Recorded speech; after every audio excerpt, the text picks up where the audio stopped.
जय सिया राम दोस्तों। आज हम आपके सामने फिर से एक कहानी लेकर आए हैं। यह कहानी एक राजा और उसके बेटे की है। एक बार एक राजा था जिसका नाम रामधन था।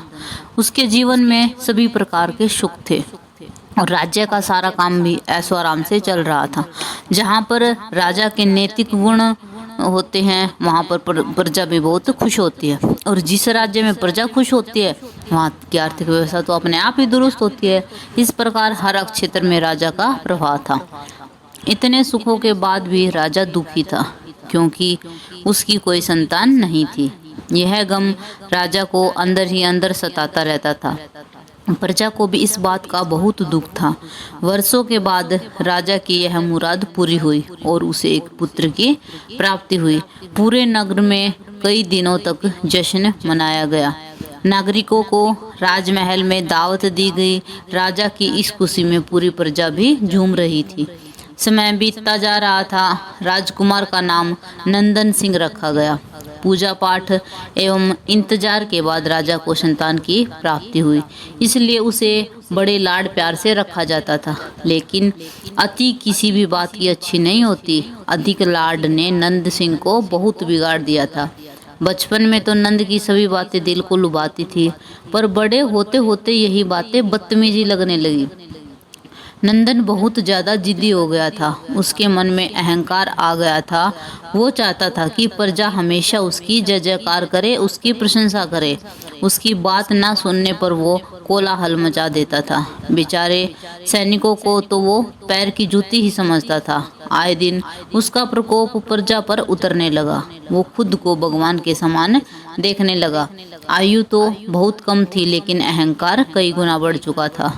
नंदन के इस व्यवहार से सभी बहुत दुखी थे। प्रजा आए दिन दरबार में नंदन की शिकायत लेकर आती थी, जिसके कारण राजा का सिर शर्म के मारे झुक जाता था।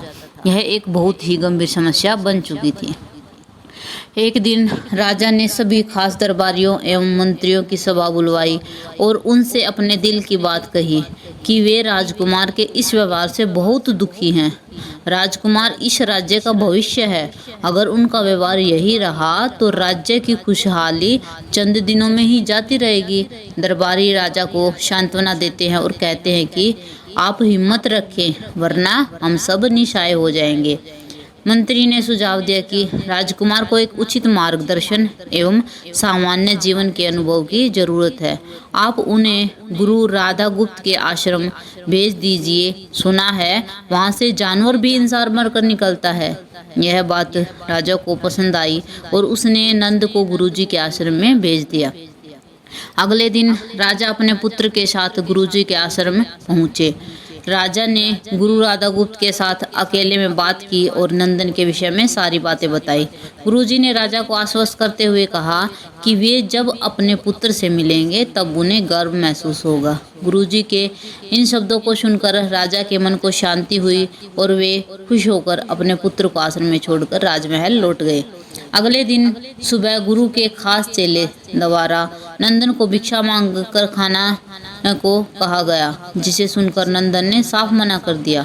चेले ने उसे कह दिया कि अगर पेट भरना है तो भिक्षा तो मांगनी ही पड़ेगी और भिक्षा का समय शाम तक ही है, नहीं तो भूखा ही रहना पड़ेगा। नंदन ने अपनी अकड़ में चेले की बात नहीं मानी और शाम होते होते उसे भूख लगने लगी, लेकिन उसे खाने को नहीं मिला। दूसरे दिन उसने भिक्षा मांगना शुरू कर दिया।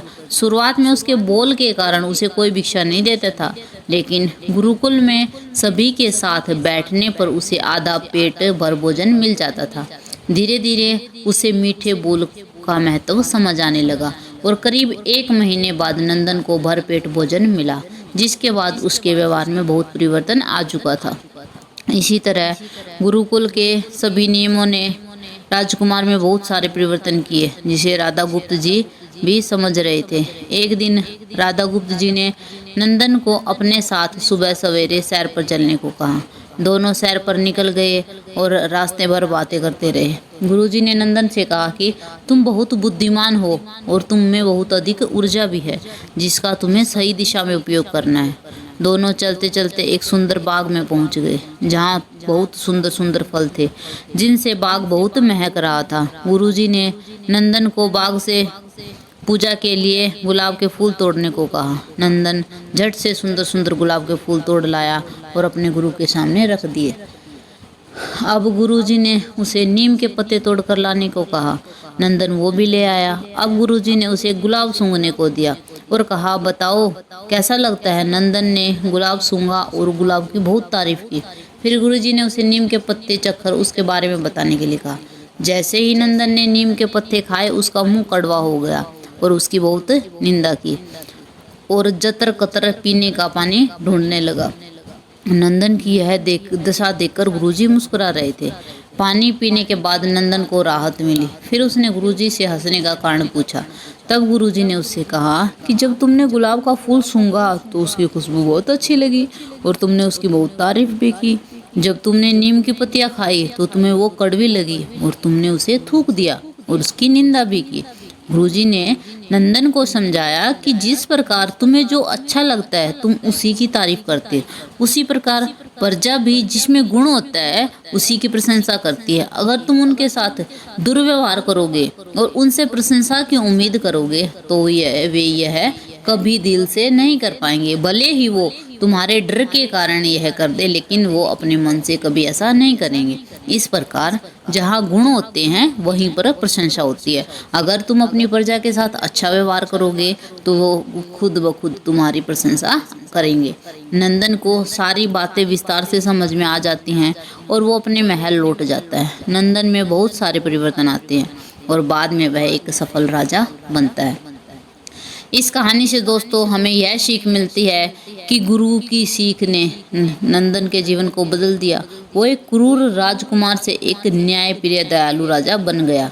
इस कहानी से शिक्षा मिलती है कि हम में गुण होंगे तो लोग हमें पसंद करेंगे, लेकिन अगर हम अवगुणी हैं तो हमें प्रशंसा कभी नहीं मिल सकती। धन्यवाद दोस्तों।